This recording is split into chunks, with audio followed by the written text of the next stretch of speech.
It's night and day.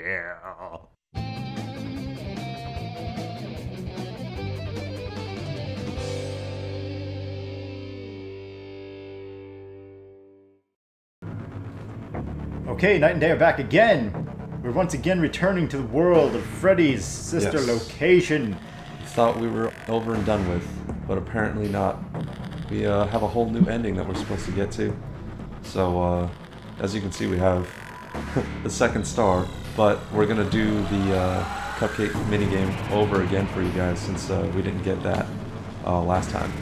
Or at least we didn't get it on screen, yeah, because we obviously got the first star when we won the game, and then we were practicing the Cupcake Mini game a bunch of times so that we could actually get good at it without forcing you guys to watch through the horrible death over and over again. Failure that ensued on that, on just trying to get that cupcake run perfect. Yeah, the 8-bit murder and 8-bit screaming as the little cupcake girl baby just died in a bunch of ways, running out of time, falling into pits, and just endless amounts of crazy psycho kids being filled with cupcake glee. As you can see, it's been a little while since we played. The version of the game has updated, and but it doesn't matter. None of that matters. We're ready to do the cupcakes and show you the success. Yes. Also, after that, we're going to do the hidden room, because we checked into that and found out that, as I'm sure most of you already know, there's a secret private room in the facility, and if you ignore Baby's instructions, you can go gain access to that, which has a similar gameplay element to the original Five Nights at Freddy's games. Yeah.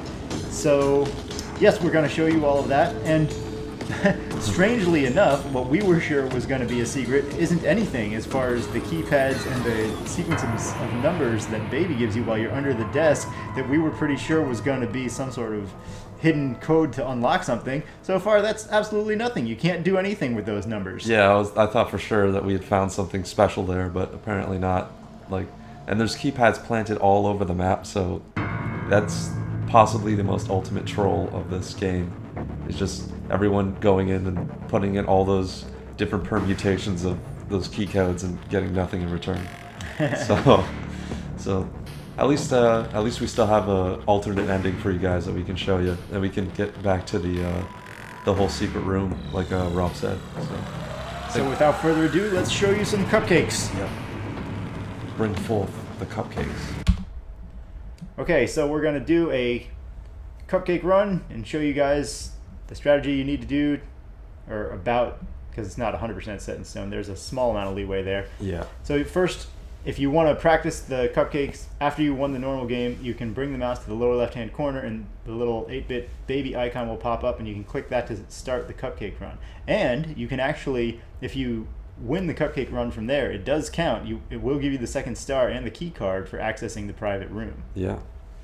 We actually saw, when we were researching the secrets to the game, we saw some information that said you can't do that. So yeah. I don't know if it was always like that, or if one of the game updates that Scott made changed it so that this did allow you access to the key card in the secret room. But currently it definitely does work. Yeah, we didn't actually beat this in game yet because we were just practicing so much, and we beat it a couple times just from the extra screen. So we were pretty surprised when we found out that we had the extra star just solely on the extra run. So, I mean, it's pretty cool because you don't have to rely on a random death screen to give you it, but you can just keep practicing doing it over and over again until you finally get your key card. Without further ado, cupcake time! Yes. The first thing you have to do is to learn the order of which cupcakes you use to feed which kids. We'll show you that now, and we showed it a bit more thoroughly in our Night 5 video.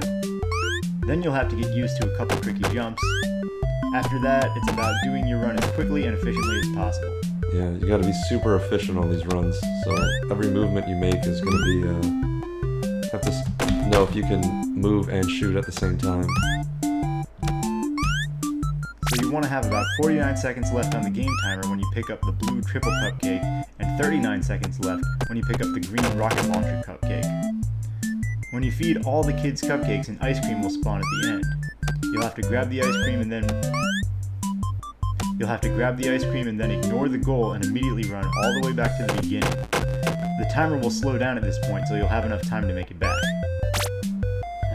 Time's a little tight on this one, not sure. Not sure if we're gonna be able to do it. You're pretty close. It was right on the edge of 39. Yeah.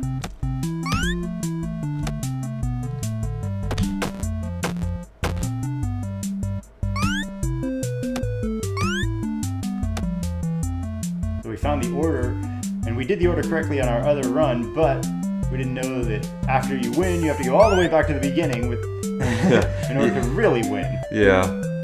I was, well, we hadn't researched anything prior to that, so we just, there we go. And jumping it, yeah, perfect.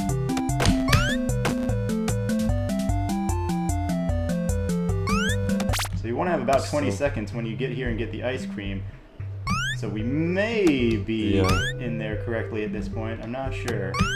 Yeah, you may be able to just get it off in time.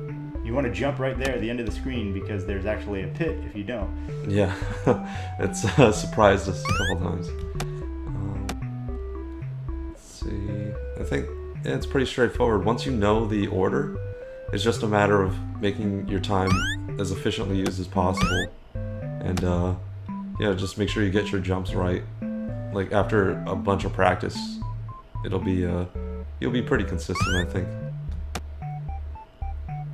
Yeah, this one's cutting it down to the wire. So once you get here, start spamming the shoot key. You got it. Nice. We just made it.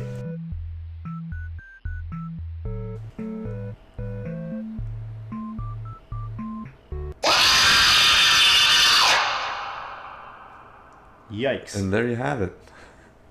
So when you actually give the girl the ice cream, you get rewarded with that disturbing scene. Yeah. What a great Easter egg that we got. So you get to actually see the scene play out that Baby was describing earlier in the game, where she was acutely aware of the kids. There were 2, then 3, then 2, then 3, then 4, then 2, then none, and then eventually there's 1. And when there's just 1 kid isolated on her own, then Baby is no longer herself. So her secret programming takes over, and she either kidnaps and scoops that kid into a containment unit, or she just outright decapitates or something, and then screaming happens, and then the other kid comes back. They can't even hear or pay attention because they can't hear anything over the sound of their own laughter. So yeah, a great cover up, I guess. But yeah, you get to see the whole thing play out right in front of you. And that's clearly why the character Afton, who was being interviewed at the very beginning of the game, didn't want his daughter playing with Baby, because he knew that Baby was designed to do that because he created her. So all of those scenes make sense. Yeah, everything's coming together. And now, if you do that right, now you have your second star and you have your key card for the secret room. So now we can go ahead and fight off our big pal Ennard, and I guess we'll be there for that too, so you guys can come along, see how that goes. So yes, we'll see you guys in the secret room.